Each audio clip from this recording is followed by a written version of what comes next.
Woo! Okay, that was a failed bottle flip for the listeners. Wolfpack, We're back. we're back from releasing We never episodes. left. Yeah, exactly. Quite literally. Muscle and Feels podcast, another one. God did Q&A episode number 2, and that is our second Q&A. Now something will happen. We'll release this one first. So if this one is number 1, then there's another one coming. The fans have been clamoring since the last one was released. They've been knocking Will there at our be a doors. trilogy? Yes, we want more questions and answers. Here's questions. We have so Give many us questions. answers. We've been filtering through separating wheat from the chaff. We've come up with the best questions Yes. that have ever been asked. We've developed a system that sorts through the mail questions that we get, the physical mail questions, the email questions, the Instagram, the Facebook, then the Signal, WhatsApp, and iMessage questions, and developed an algorithm that sorts them based on relevance, how much it appeals to our own likes and interests, and also country of origin, so we can reply to people from all over the world rather than just one specific demographic. I've had so many people harassing me in the streets saying, Milo, I have a question, could you answer it? Answer the fucking question, Milo. Nowadays, I have to take Ubers everywhere, and I think it's very fitting that you've mentioned algorithms and that I've mentioned a mobile app. That was a great transition to a totally legit question, which asks, what are you guys up to at this point in time? So we're What sort both of- coaching. Indeed, that we are. You're doing your PhD. Cool. We know that.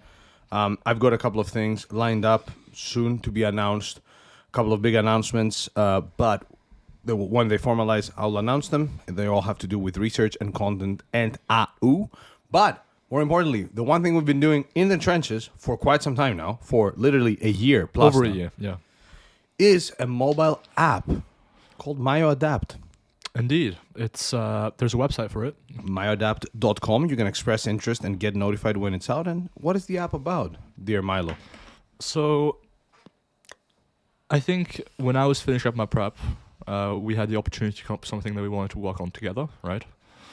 And one idea that came up was to take what we do as coaches, which is, interact with the client, find out what goals they have, make sure we can write a good program that fits their schedule, that is individualized to them and their recovery and so forth. Take all that into consideration, what you would do as a coach, and make that into an app. So as much as possible, try and sort of formalize the processes we do with the client. So we ask them certain questions because we want certain information from them, like what their sleep is like, what their sort of training experience is, how advanced they are, what their goals are, whether they're competing in anything, whether or not they have certain priorities, like maybe they want to grow their chest more and so forth. Take all that information into account and make an app do as close to a good job as a coach would do, right? Yes. Without the human element, Yeah. obviously, but in terms of the programming and the adjustments, as well as the flexibility, do exactly that. And I hear you saying, wait, aren't there some apps that already do that?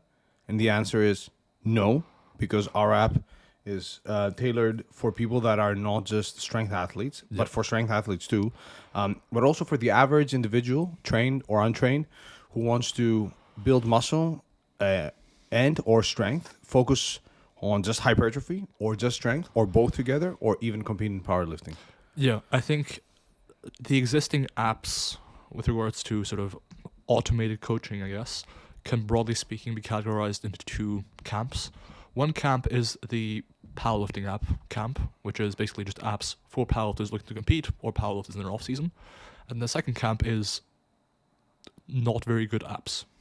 Namely, the existing apps that don't tailor to powerlifting, from what I've seen, and we've conducted market research on this, generally are not very evidence-based in their recommendations. And they're usually relatively generic training templates. Generic, and their training recommendations are quite poor. Very poor, yeah. Yeah. So I'm not going to name any names. We will when we're out with the app, and we can We will flex on slander people everyone we can. when we can.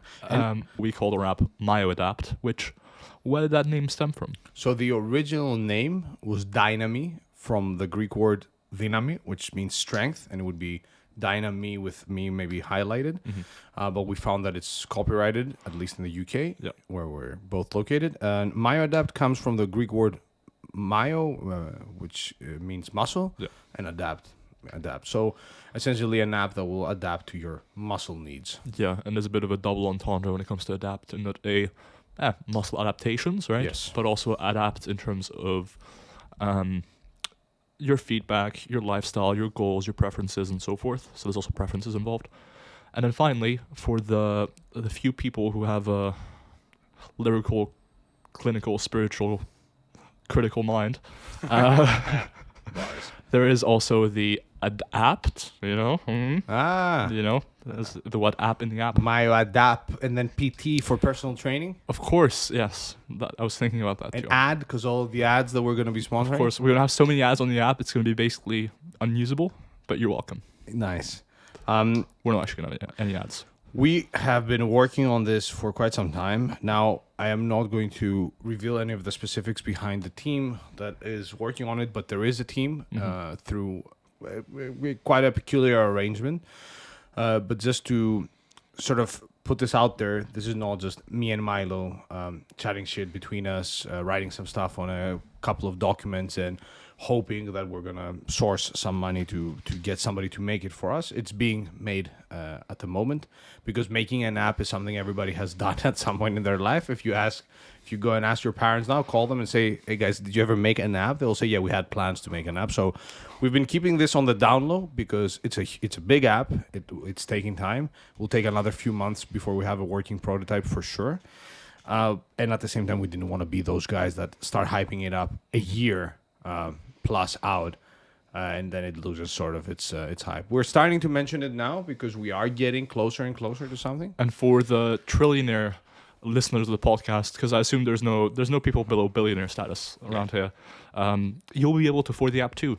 It turns out we'll be charging a lot less than a coach would typically. Yes, much less. Part of the appeal, because if it was more expensive than the coach is, then that would kind of defeat the purpose. Yeah, and the idea is not to, because we are coaches and we do see value in one-to-one premium coaching where you have access to a person with maybe a fancy degree or a bunch of experience and coaching skills, because the human element won't be there for the app. Although in the future it's not unlikely that we will consider the help of some experts in psychology and maybe integrate something in the app, but we'll see about that. But the point of the app is to be the next best thing after premium one-to-one coaching, because when you are looking at least $200 per month, let's say at least 150 depending on the coach, and maybe up to even 500, again depending on the coach, or more. We understand that that's not something everybody can afford, but an app that will be somewhere in the ballpark of $15 to $30 or pounds is essentially as much as a gym membership, and it will cover you full on, no matter your goal and no matter how many times you want to change your goal. 100%. And a couple things that urged us to make this app in the first place was, one, we saw that existing apps kind of failed on at least one of the fronts that an app should have, which is either it's not evidence-based, which, Dr. Pack over here has a solid understanding of the literature. I hopefully do too. And so we can put a lot more of an emphasis on the training recommendations being evidence-based and effective than some apps that exist. And then more broadly speaking, the existing apps are quite specific, whereas we wanted to have a bit more of a broader approach where people can, if they want to compete in bodybuilding or physique sports, we have a mode for that. If they want to compete in powerlifting, we have a mode for that. If they just want to power build, for example, like just sort of get generally strong on a few lifts they hear about, but also get more jacked and train recreationally, they can do that. They can plan a max out, for example, as far as dates go. And so we just wanted to have a much broader app that did that. And I think we're in a fairly unique position in that you finished your PhD, I'm finishing my PhD. We both have fairly substantial experience as coaches. We've been in the iron game for a while. And we have people we can work with as far as the development and so forth side of things are concerned that can help us make this thing a reality.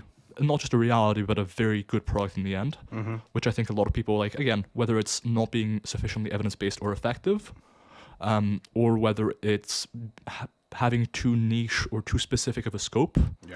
I think we're in a good position to make it work, and so I'm excited to see how this all goes. And it's been very nice working on it. Yeah, for sure. It's been quite the journey, because you have to keep in mind, because we are trying to do something that is not template based, which is a lot of the current apps. And what I mean by template based is essentially a predetermined template that will correspond to the inputs of the user. So let's say you select that you want to train 3 days per week.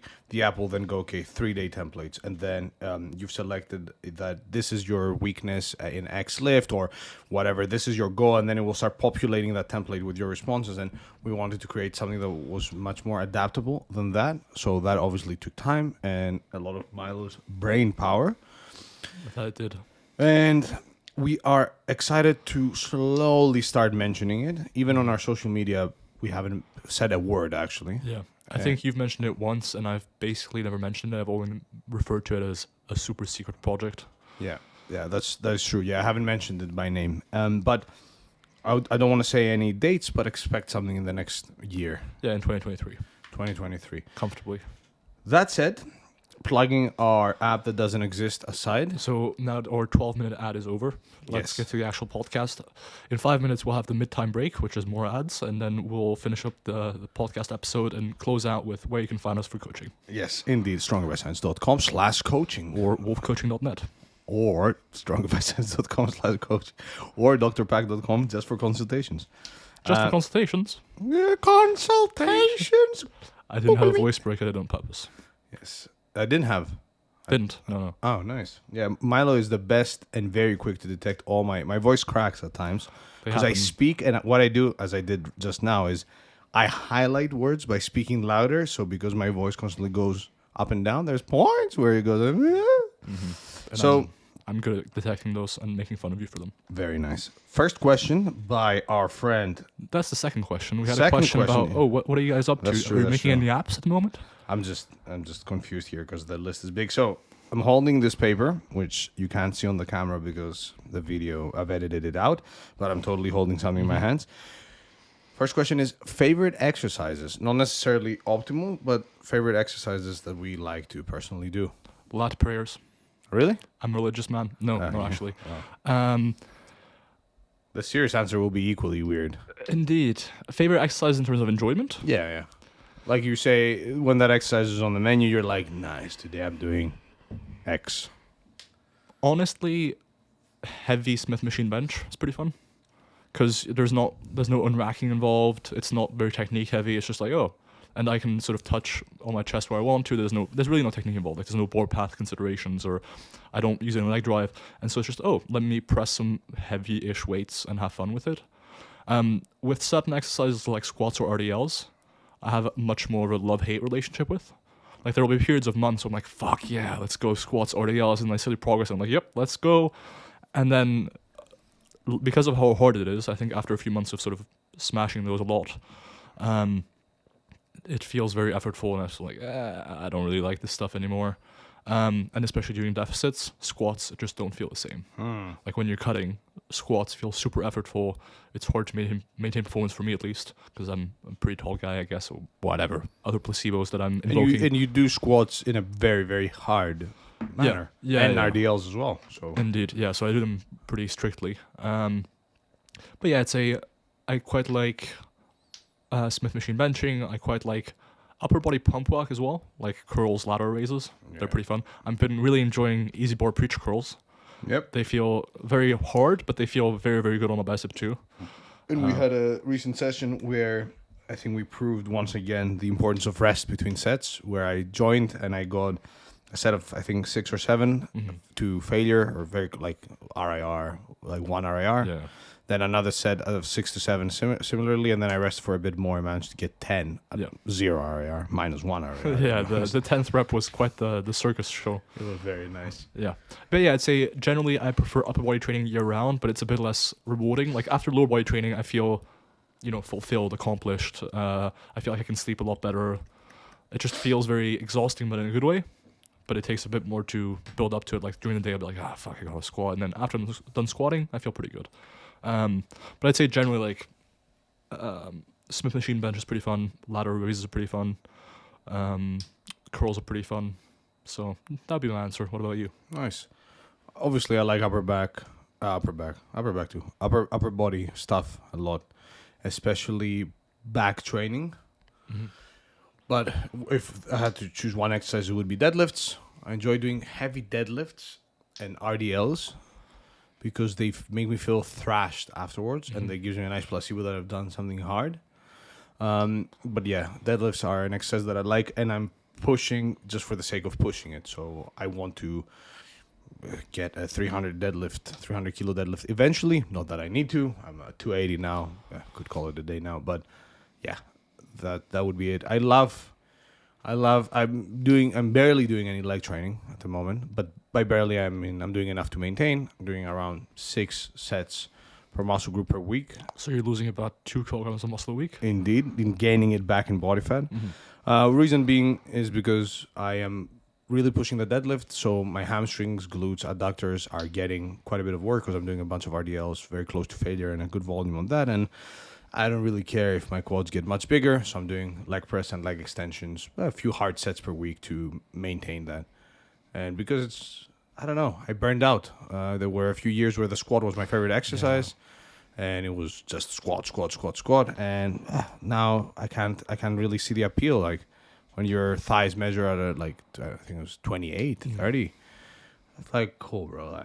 I don't care to be the guy with the monster quads. Yeah, I get you. I think that's a common experience with light training in general, like compounds especially. It's like it can be very fulfilling and nice to progress on those, and it's hard training, and all that. But then for a lot of people, it's also, oh shit, I gotta train legs again. It's gonna be effortful. You gotta be on your A game, that sort of stuff. For sure. In my experience, I do find that squatting more often, for some reason, makes me enjoy squatting more. Maybe it's because it feels more comfortable or like more straightforward. Yep. Maybe it's because I'm seeing more progress typically with higher frequencies for squatting. I don't know, but it's generally the case. And I think with you as well, when you're squatting more often, it's like a two-way causal relationship, right? Or are you enjoying training more because you're squatting more often, or are you squatting more often because you're enjoying squatting more? You know? But in my experience, it's generally the case that people who squat more often actually enjoy it more. Yeah, for me, because there is a psychological component to lifting heavy. Like, if I'm doing leg training specifically, I can't go and just do a leg training session, but I could go tired, not feeling it, and really blast an upper body, either push or pull session, no problem whatsoever, and maybe get a few mini PRs and really push it. But with squats and deadlifts, I can't go to the gym and not be in the mood. And with squats specifically, having the bar on my back with a lot of weight is psychologically uniquely tiring. Yeah. I remember this is a throwback, but back during lockdown number 3 in the UK, I think. Yeah. So we had 3 lockdowns in the UK, spanning over around 2 years maybe total. Yeah. First one you were in Loughborough, and the other 2 you were here in Southampton. Correct. And in the third lockdown, we committed to doing a couple sessions a week together. Pac had some equipment at his place. In my office. Indeed. And we're talking about, I'm very bad at gauging size of rooms and houses. Yeah. Are you? I'm pretty good. I think it's like maybe a 10 square meter room. 12. Very small room. Obviously filled with at the time, a desktop computer, a bunch of screens, a chair, a big desk, a shelf. Yeah. And in there we had a squat stands, 2 barbells, and the squat stands were squat stands said that was the weird part. On the website they had 3 different weight limit ratings. So the one was 200 kilos, the other one was 400 pounds, and the other one was 160 kilos. And so when we were squatting like around 150, 160, it was a bit. Yeah, and we were doing sets of high rep sets, very close to failure. But it was also on a carpet flooring, and so we had like some mats above it, but the mats were cut off because they wouldn't fit in otherwise, and so it was a somewhat not unstable surface, but it didn't feel. It didn't feel. It was in an office on the first floor of a building. I will always remember though. One, we were using the balcony to do cable work. That was nice. We would set up like a very cheap pulley system, and you'd do some cable work, and because the plates would clatter against the metal of the balcony, or clang against the metal of the balcony, the training partner would have to sort of hold the plates into place so that they wouldn't make too much noise because we were training at 8 p.m. oftentimes. It was dark, it was in the winter, and then we were doing split squats in the living room. In the living room with a big deficit with a relatively light dumbbell. holding on to the personal for support because there was nothing else to hold on to. No homo. Yeah, no, no homo indeed. Those dark winter nights in that steamy office. That was extreme though. Like looking back, I'm like, wow, Yeah. man, how did we do that? We were truly grindsetted. That was We that still was, are, but that was grindset. That was the one time where I think the leg sessions at home, yeah, because the mood as well at home, it's not the same. it's not the same. Especially back then when it's the fucking third month of Yeah. you are not able to go to shops, and you're averaging 20K steps a day, and it's like barbell work again, and Milo is coming now. It's 5 p.m. I'm just sat there, cozy, warm. Now I gotta get hyped to do high rep squats. Just behind me. I remember the good times where, because of how odd the shift in mood had to be, like, I'm working, it's dark outside, there's no socializing on or anything, to training, I would be like, just randomly burst out into going, woo! Yeah. And stuff like that, just to sort of, get the mood up a little bit. Yeah. There were times where I would force myself to do the one set of squats, and I would get hyped. I would be by myself when you were not there. My now fiance working next door for us because she was working from home, and me literally screaming and just getting angry and doing whatever I can just to force that one set of squats, and then be like, cool, that's all I had there. In terms of frugality, though, I think nothing can beat my cat litter curls and upright rows and my Dutch oven blood flow restricted curls too. That was the true grind set. So obviously having access to a barbell and pushing yourself, cool, somewhat baby grind set. But like I'm looking now behind Milo, there's a 40 kilo dumbbell that I bought during the lockdowns, which I had given him afterwards. But before that, he was doing actually cat litter workouts. Yeah, so I have a cat, and I got cat litter, and the bags weigh around like 15 kilograms, and they come with handles, which was super convenient. And so I was doing 15 kilogram cat litter upright rows, and then also curls with the BFR band around my, so BFR is blood flow restriction. If you use bands to cut off your venal blood flow, so the blood flow going away from the muscles back to the heart, you can probably get away with using lighter weights and still make those sets pretty effective for muscle growth. And so I was using those. I was using the cat litter bags, and I was doing curls. And there's also a video. There's a few more things. There's one video of me doing BFR curls with a Dutch oven, like one of the things they used to cook, like the big pots, because it was like 4 or 5 kilograms or so. And that was all I had at the time because I didn't think about cat litter yet. From Dutch oven to cat litter.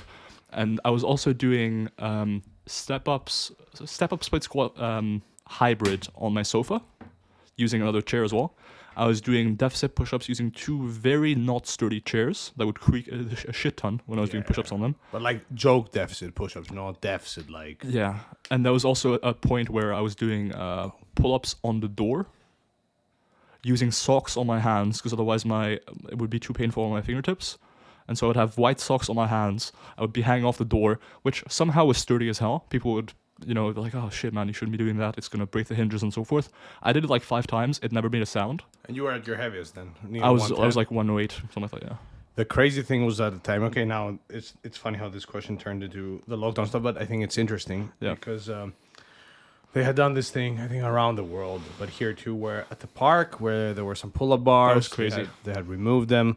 And I remember training had become, the first lockdown, having a barbell at home and being able to max out on the deadlift whenever I wanted, literally in my house, really exciting. It felt like a day off from school, sort of Yeah, thing. extreme. I maxed out multiple times. I actually got PRs in my office. Really cool to, the first lockdown was amazing. Obviously, no offense to people who lost jobs and had a rough time, but... Or died from COVID. Yeah, or died from COVID, RIP. But at the same time, it was, everything stopped. All the traveling stopped. I was still working. I was working from home back then, so nothing changed work-wise, and I had more time to focus on my PhD. Obviously, that cut short some of our intervention studies, which sucked, but I then did the interview study, blah, blah, blah, blah. Anyways, it was super novel, training at home, maxing out on the deadlift, going for long walks, It was also cycling. spring. It was spring, and so it was like the sunniest month we've ever had in the UK, seemingly. That's true. It was April 2020. It was like the sunniest month we've ever had, at least anecdotally. And it was beautiful weather. Everyone was off work. People didn't know how long it was going to last. They're like, nice, 2-week holidays. 2-week holiday. Let's take it easy, Yeah, that's true. And cycling, I remember I did up to 50K. We know you do cycling, pal. Bicycling. Looking a bit small today. But the third lockdown, it was so boring to lift just a barbell. Where when they put those bars back in the park, I remember going and doing chin ups with you and another friend, and it felt like, whoa, This is amazing. Yeah. this is something different. Yeah, and so they removed the pull-up bars and the dip bars for some fucking reason. So people don't gather, blah blah blah. I know, but it was out. Anyways, I'm not Yeah, going to yeah, question governmental COVID decisions, but Mistakes were made. indeed. But they left the high jump test bars. So like there's a thing where you can sort of jump. vertical jump. There you go. Vertical jump. Where you can sort of slap something to see how high you can jump. And they kept those and they're made of plastic. And they weren't super sturdy, but they left those. And so I did pull-ups on those. Yeah. So I would go to the park, do my 3-4 sets of pull-ups, go back home, finish my session, which was like, plate pullovers. Because in lockdown number 3, I got an easy bar and some plates, and that was it. And so I had to do like single leg RDLs, pistol squats, sissy squats, bent over face pulls, curls, upright rows, and I could do that. But it would be like, okay, let's go to the park, do my 3-4 sets of pull-ups, then let's go home, do my pullovers. There was a time where I was, no joke, I was going around my neighborhood. Yeah, that's what I was going to say. Yeah. He 1 sec. Let's. Whoop. I was going around my neighborhood and I was looking for some sort of thing to do pull-ups off of. And I was looking at trees, I was looking at tree branches, I was looking at lampposts, I was looking at traffic signs. I tried a variety of things, and I tried to jump up and grab onto a few tree branches, but they broke sometimes. I looked at a nearby playground for kids. Yeah, okay, that's what I wanted to say. I was scoping it out, as they say. The exact phrase I used the was... exact phrase. I'm scoping it out. We go to the playground, kids there with their parents. Me and Milo. Obviously, if you don't know us, it's one very tall guy with a beard and one bald guy with a beard, both somewhat foreign looking as well in the UK, in tracksuits, walking around the playground. And Milo just looking at stuff and trying to hold on to them and see if you can do pull-ups. And I found something reasonable, but it was just too child-sized, and so I couldn't use it in the end. But yeah, I remember scoping out a variety of things. I was looking for dip bars as well. I ended up using, every now and then, a bicycle rack. Because like they have those metal bars that are like public ones. They have those metal bars that are pretty evenly spaced, and so I could use those. But it was a different time, to be sure. It was a different time, and thankfully you avoided the lawsuit, because scoping out and children's playground, the combination of those two words is already enough to It's a bit of a red raise flag. a few eyebrows. There was a gym that stayed open though here in Southampton. That's a legendary gym. It shall not be named. It But shall not be named. They tried to do the whole we're staying open but we're not open, but it was very difficult to keep it on the hush because when you have 50 plus people coming in and out, yeah, they can't all be They tried construction to- workers. yeah, they tried to hide it by pretending to do renovations and cover it all up with like renovation signs, etc. And I'll say I went there once because it was close to my house. That's it. The police is arresting you. I went there once. I'm like, okay, tons of people in there. Maybe not the safest setting. And the police came when I was inside. But obviously, because this is a civilized country, the police cannot just march in. Yeah. And they didn't let the police come in. But obviously, we were just stuck in there with the police outside. And then after that, I was like, yeah, maybe we'll Maybe it's stick. not worth it. We'll Yeah. stick to the home stuff. Yeah, and then fun fact: the same gym then later on switched locations and set up in an ex-cannabis farm. That was so ghetto and so Yeah, it's gangster amazing. of them, because you said they relocated, and then you sent me the link, and I click, and it's in an actual Industrial. ex-cannabis farm, and obviously cannabis weed in the UK, and that brings us to the next question, is illegal. So that wasn't like, oh, haha, it's an ex-weed factory. It was an actual illegal, like a big farm in Yeah. Southampton. Hey, they cleaned it up, kind of. It's still dirty and grimy as shit, but it's Nice. better. Respect to that gym is a top gym for bodybuilders here in Southampton. Shout out Indeed. to them. That said, we had one question that asked about weed and training. Yeah, so there's two. One is smoking weed and grinding. Great superset? And grinding. Yes, of course. And And then the worse second question is, do you smoke? Thoughts on cannabis more broadly? Okay, so weed and grinding is one of those, like the culture of weed as an Here we go. enjoyer. the culture of smoking and doing a bunch of stuff that are not meant to be done while smoking is the stupidest thing ever. It's like having coffee before relaxing. It's like having an intense dose of caffeine before winding down. Yeah. So smoking and grinding, for some creatives, maybe I can see it. And for some rare cases where people do get high and Yeah. are able to really zone into certain things, you know, maybe, I don't know, doing some mundane task. But when it comes to thinking, especially if you're, or writing, getting high and doing that, in my opinion, is just plain dumb. I feel like if you look at the effects on paper, you're like, yeah, people shouldn't be taking this while trying to work. Imagine being high and trying to do app work. So Yeah, there's app no work, chance. to go back to the question at the beginning and plug in our next ad. MyAdapt.com, express interest now. Indeed. Bottle flip. Yep. Oh, and that landed. You heard it here first. Indeed. Second one. Okay, Trying that to didn't do, brain intensive work, cognitively complex, while being high sounds like the worst experience ever. It is. Especially, I mean, experienced smokers will be able to do stuff and be normal, but if you're not an actual chronic smoker, pun intended, there's no chance. Yeah. There's no chance. For lifting and smoking, look, the thing is, in Europe and many countries where weed is illegal, weed is also not regulated. So, cool, I'm not going to be a grandpa now and say, yeah, don't ever smoke. But if Smoke now. smoke now, My smoke adapt weed comes with every free day. weed. Not actually. Shout out Nate Dogg, but R.I.P. Nate Dogg. But extreme how some people don't know the actual name of that song and they think it's called "Smoke Weed Every Day." I don't know the song either. The next I episode. didn't even know it was Nate Dogg. I assumed it was Snoop Dogg. No, wow. So, all right. there you go, Grandpa. Um, That's enough about your old days. so it's unregulated. You don't know exactly what you're smoking, how much you're smoking. Obviously, if you enjoy smoking the devil's lettuce, smoking once in a while and keeping it extremely recreational makes sense, because falling into that culture of daily smoking or multiple times per week can come with plenty of drawbacks. One, you are smoking probably with tobacco, so you're smoking a bunch of unfiltered cigarette smoke.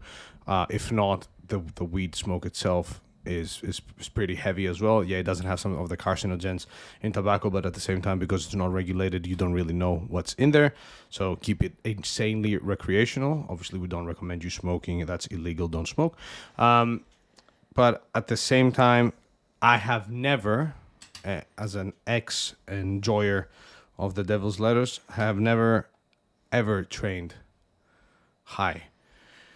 Because that's also stupid and counterproductive. Why would you take something that absolutely relaxes you to go and lift weights and do stuff that you need to be, one, strong or like turned on for, no homo, and at the same time focused to a certain extent, right? For me, just being around the bros, like, gets me turned on.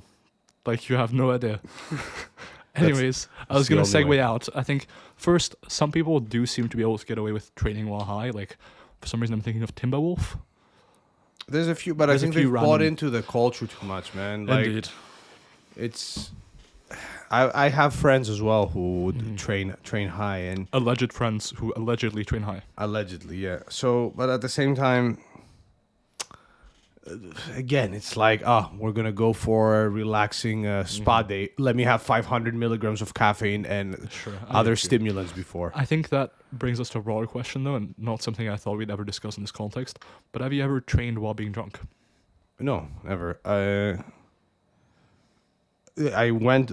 Okay, so once I was extremely baked, and I'm sitting there at my desk like around 2 a.m. and I'm like, "Wow, I feel very strong now," and I'm like, "I'm gonna go to the gym," and I walk to the gym, and I quickly Google training while high, see that it's not the best idea, and immediately leave. I sat on the bench, Googled, saw it. My anxiety was like, yeah, don't do that. And then I was like, yeah, I'm not going to do that. And then I just left, and that was it. But training while drunk, no, I think that's even stupider. Yeah, no, I mean, I've trained plenty of times while hungover, and it's basically like, oh, you feel worse than usual. Everything feels terrible. Yeah. You have a bit of a headache usually. It doesn't change too much, but I haven't actually trained while being drunk. That would be... Some people, hey, shout out Super Training. I remember that one video where they had Chris Duffin. Very appropriate name as well, because Duffin is the beer Yeah, brand. the mad scientist. Indeed. They had him in, and I think Kabuki. they were... Kabuki, there we go. And and they did whiskey shots between sets of deadlifts, and they're like maxing I can out, see how that could have an acute effect, a nice acute effect. as in being like an analgesic or whatever it's called. Yeah, like Pain cool. reliever. Having a few shots while you're there, hyped, probably also caffeinated, and getting a slight buzz from the alcohol. You won't. I don't think you will realize the buzz until after the nerves have calmed down. But Yeah. fucking getting drunk and then going to the gym drunk. Yeah. I would not recommend it. I think some people might do it, but Game changing podcast here. indeed, Um, don't. Weed In is case you were also wondering, a getaway drug. do not smoke weed before you go train, and don't drink alcohol. You're Yeah. welcome. You've just made infinite gains. Weed is killing your gains. Alcohol is killing your gains. It could be killing your gains at the same time if you are a recreational smoker and it's legal where you are, etc., etc. It may help some people sleep better. And this is where we announced that we're starting a spin-off podcast about legalizing drugs, Yes. including cannabis. Having 6 episodes on that soon. It's crazy how some listeners will be like, "Oh yeah, weed. Yeah, we have a dispensary down the road. Yeah. I can get it." Some others are going to be in countries where it's an extreme criminal offense. I'll tell you, But for the record, we both don't use any recreational drugs or sell. or sell, obviously, but without the jokes and the disclaimers, we are actually both pretty sober. Besides the occasional drinking night out, And that's occasional as well. And I That's think very we can actually occasional. go into that now if you want. We can say how we handle alcohol by and large. Yeah, sure. So because we don't partake in anything else, obviously, yeah, it's fun to have a couple of drinks here and there. I don't like alcohol. I never had. The taste or the experience The or taste, the experience is nice, but it's sometimes a hit or miss because we're also relatively big guys, and like there will be times where I'll get a nice buzz, other times I won't. There's also calories involved. There's also the hangover. Sometimes training for a couple of days after feels like shit. it does. So if there's an occasion, there was a Christmas party, early Christmas party a few weeks ago. For a company that is associated with us and with the app that we mentioned. We went there, had a few drinks. Few drinks was around like 6 to 8 drinks.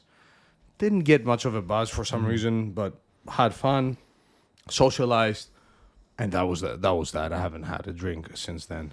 Yeah, I think because neither of us is super big into the, go out at night, go into clubs or go out and party, whatever. We are, but we are the responsible freaks about civil. it. Yeah, we're civil about it. If you look at times gone out in a year, I think we are reasonably close to the average person. Yeah, I guess that's true. But I think maybe this was different when you were younger. Like when I was 17 to 19, I would definitely drink a lot more than I do now. Yeah. Especially when I was going to nightclubs more.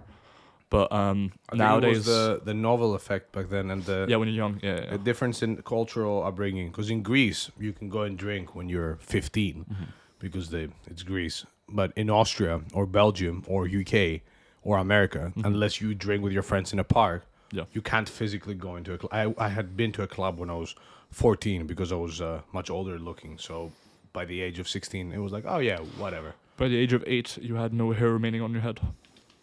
And that made Facts. You were either. All right.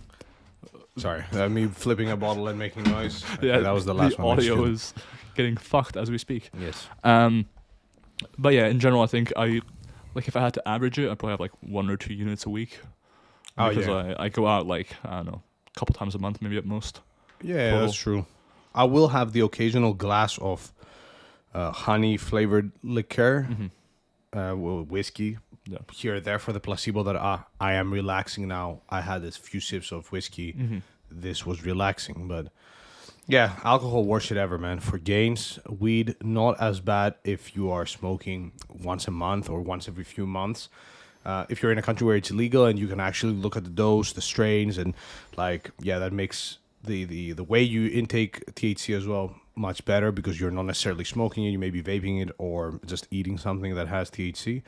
But for gains, let's say weed, in a very, very recreational use, because then you have many other drawbacks. And that's when I stopped smoking. When I looked at the literature briefly and I saw the relation with psychosis, I also thought about, the effects on the brain. And I was like, cool, is it worth potentially shooting myself in the foot?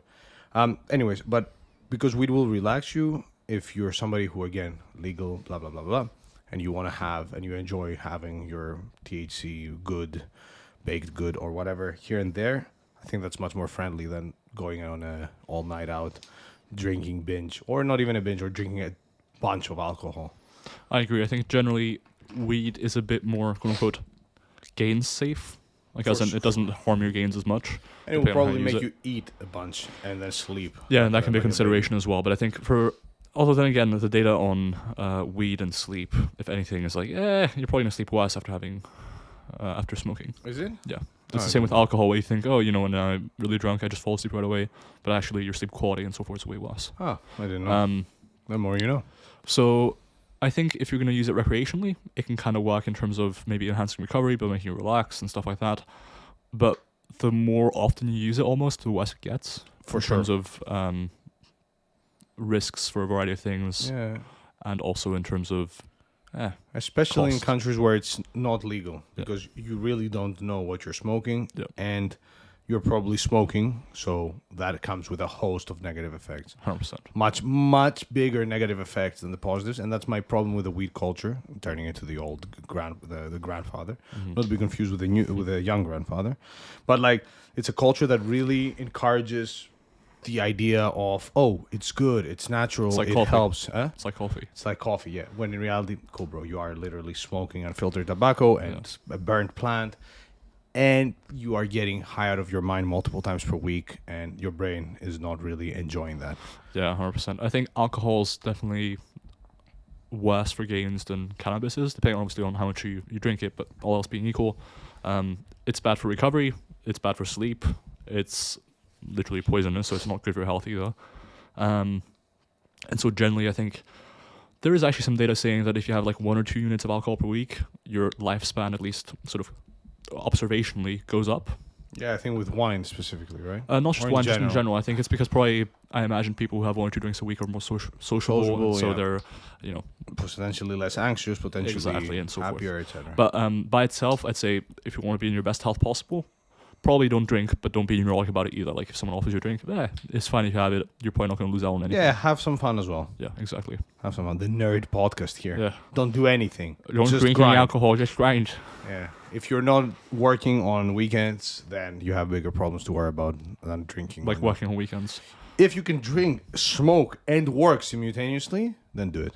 If your net worth doesn't rhyme with trillionaire, that can be either billionaire or millionaire, but if it doesn't rhyme with trillionaire, we're going to have a problem. Nice. And if you're not working 9 to 5 days per week, okay, enough. Cool. Let's wrap this up by also. First, we need to thank our listeners for sending in all the good questions. We appreciate. We had a you. really hard time selecting the ones we wanted to get to, and there were so many. But we appreciate the commitment. I think in the future what we can do is we can actually look at the comments on previous videos, Yeah, and include depending that on as well. depending on what's being asked. Cool. And I guess that brings us to the end. That is at the end of episode 9, I think. Or did I It's just the shoot 9th myself? episode we've shot, maybe not the 9th we've released. It'll be in the 9th. Because this will probably be 10th. I have Because faith. It will be. Yeah, anyway, whatever, guys. Anyways. Who's listening anymore, anyways? That's true. We'll see you later. All right. Good to see you. Peace. Peace.